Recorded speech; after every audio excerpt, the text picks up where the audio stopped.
In this video, we'll be looking at the top 10 Africa's youngest presidents of all time. This includes elected presidents and military head of states. They are all because number 8 will shock you. He nearly broke the record twice. So without further ado, let's begin. Number 1 on the list is Valentine Stresser. Valentine Stresser, a former Sierra Leonean military officer. He became the head of state of Sierra Leone in 1992 following a military coup. He was 25 years old at the time, making him Africa's youngest head of state. Stresser's regime, known as the National Provisional Ruling Council (NPRC), was characterized by a military government that ruled the country from 1992 to 1996. During his tenure, Stresser implemented several measures aimed at stabilizing the country after years of civil war. He established a new government structure and introduced the cabinet and the Council of State. Stresser also introduced a new constitution in 1991 which aimed to promote democracy and stability in Sierra Leone. However, Stresser's regime faced significant challenges, including the ongoing civil war and economic instability. The war, which began in 1991, was fought between the Sierra Leonean government and the Revolutionary United Front (RUF), a rebel group led by Fode Sanko. The conflict led to widespread human rights abuses and significant economic damages to the country. Stresser's regime was criticized for its authoritarian rule and the lack of transparency. The government was accused of human rights abuses, including the use of forced labor and the suppression of political opposition. Stresser left office in 1996 after a military coup by his deputy, Julius Maada Bio. Bio took over as head of state and implemented a new government, which included a transition to a democratic system. Stresser's departure marked the end of his military regime and the beginning of a new era in Sierra Leone politics. Number 2. Mikel Mwanafunzi. Mikel Mwanafunzi took office in Burundi at the age of 26, following a coup in 1966. Mikel Mwanafunzi's regime in Burundi began in 1966 when he declared the monarchy abolished and established a one-party state with himself as president. His regime was marked by authoritarianism, centralization of power, and the marginalization of the Hutus. Mwanafunzi's regime faced internal dissent and unrest, leading to genocidal violence against the Hutu population in 1972. He was known for his paranoia, alcoholism, and increasing isolation of support to the Tutsi group. Mwanafunzi's rule ended in 1976 when he was ousted by a coup by Jean-Baptiste Bagaza, who took over as president. Mwanafunzi went into exile in Somalia and passed away in 1983. Number 3 is Muammar Gaddafi. Muammar Gaddafi assumed power in Libya at 27 years old after a military coup in 1969.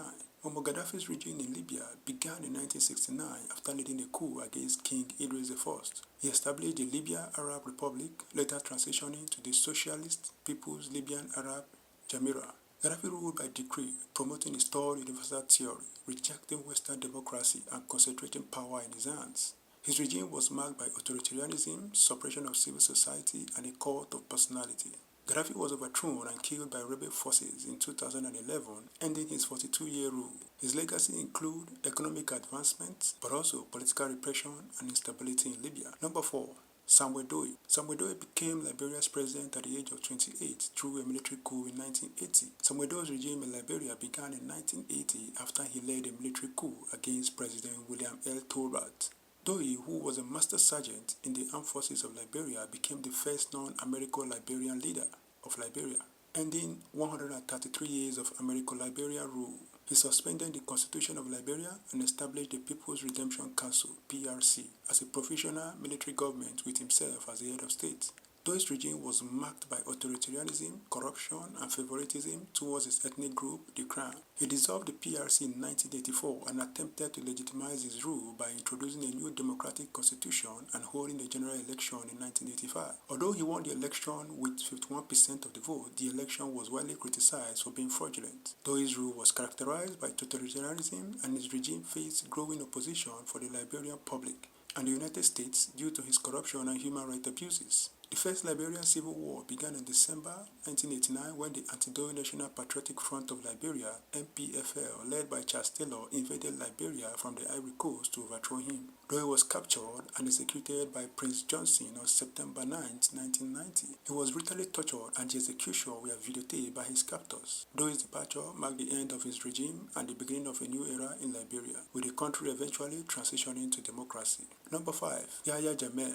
Yahya Jammeh took office in Gambia at the age of 29 after a military coup in 1994. Yahya Jammeh ruled the Gambia for 22 years from 1994 to 2017. He first seized power in a military coup in 1994 at the age of 29, making him one of Africa's youngest head of state at the time. Jammeh established an authoritarian regime characterized by human rights abuses, suppression of dissent, and a cult of personality. During his rule, Jammeh portrayed himself as a devout Muslim with a miraculous power, claiming he could cure AIDS and infertility with herbal concoction. He was known for his eccentric behavior, such as walking around with prayer beads and a stick. Jammeh also made a controversial statement, warning in 2008 that gay people will be beheaded. In December 2016, Jammeh unexpectedly lost the presidential election to Adama Barrow.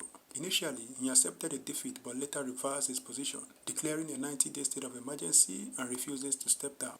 This led to political crisis and the deployment of West African troops to the Gambia. Under pressure from regional leaders and the threat of military invasion, Jammeh finally agreed to leave office. On January 21, 2017, he announced on state television that he was stepping down and he proceeded to depart from the country later that day, traveling to Guinea and then Equatorial Guinea. Jammeh's departure marked the first peaceful transition in power in the Gambia since its independence from Britain in 1965. Adama Barrow was subsequently inaugurated as president in the Gambian embassy in Senegal. Number 6. Nasing Aema. Nasing Aema became Togo's president at 29 following a military coup in 1967. Nasing Aema ruled Togo for an extensive period from 1967 until his death in 2005. Aema came to power through two successful military coups and established the Rally of the Togolese Party, RPT, leading an anti-colonist single-party regime. His rule was marked by repression, patronage, and a personality cult, with a lavish lifestyle and violent suppression of opposition. Despite facing challenges in early 1990s, Aema maintained power through force and intimidation, winning multi-party elections that were criticized for fraudulence. Aema's reign ended with his death on the 5th of February 2005, after which he was succeeded by his son, Foreign Assembly. Number 7. Joseph Kabila. Joseph Kabila assumed power in DR Congo at the age of 29 after his father's assassination in 2001. Joseph Kabila served as the president of the Democratic Republic of Congo from January 2001 to January 2019. He succeeded his father, Laurent Desire Kabila, after assassination in 2001. Kabila's regime was marked by political turmoil, human rights abuses, and conflict in eastern Congo. He faced criticism for delaying elections and attempting to extend his stay in power beyond constitutional limits. Kabila announced in August 2018 that he would not seek re-election in December 2018 general election. Felix Tshisekedi succeeded him in the country's first peaceful transition of power since independence. Number 8. David Daku. David Daku became the Central African Republic president at the age of 30 after independence in 1960. David Daku served as the first president of the Central African Republic from 1960 to 1966. He came to power after the country gained independence and ruled as one-party state. Daku was unable to improve the country's failing economy, and on the 9th of December 31st, 1965 to January 1st, 1966, he was overthrown in a coup by Jean Bedel Bokassa. Bokassa's regime was marked by brutality and the proclamation of the Central African Empire. However, after 13 years of Bokassa's rule, Daku, aided by French troops, overthrew Bokassa in Operation Barracuda on September 20th to 21st, 1979. Daku then announced the restoration of the republic with himself as president. Daku's second presidency was plagued by numerous problems. Soon after taking office, he survived an assassination attempt. Following his re-election in 1981, there were riots in the capital, Bangui. On September 1, 1980, Daku was overthrown in a bloodless coup by Army Chief of Staff, General Andre Kolingba. After leaving office, Daku returned to politics, leading the Movement for Democracy and Development (MDD) party. He participated in presidential elections of 1992 and 1993, but was unsuccessful. Daku lived in Bangui, largely retired from politics until his death on November 20, 2003,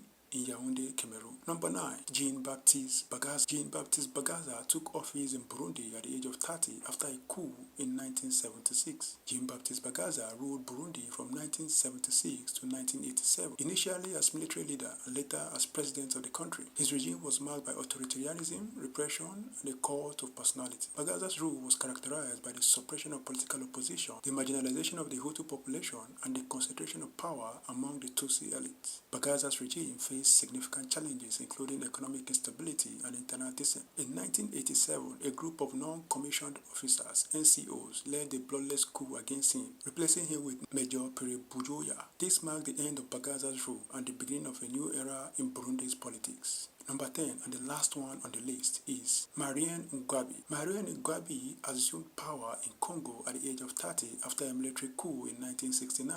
Marian Inabi served as the President of the Republic of Congo from January 1969 until his assassination in March 18, 1977. Inabi came to power through a military coup and established the National Revolutionary Council (CNR) as the country's supreme authority.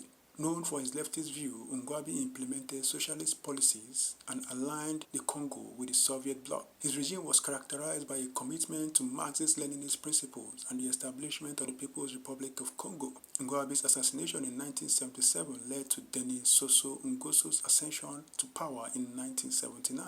Marian Inabi's departure from office was due to his assassination on March 18, 1977. Inabi, the military president of the Republic of Congo, was allegedly killed by an alleged suicide commando.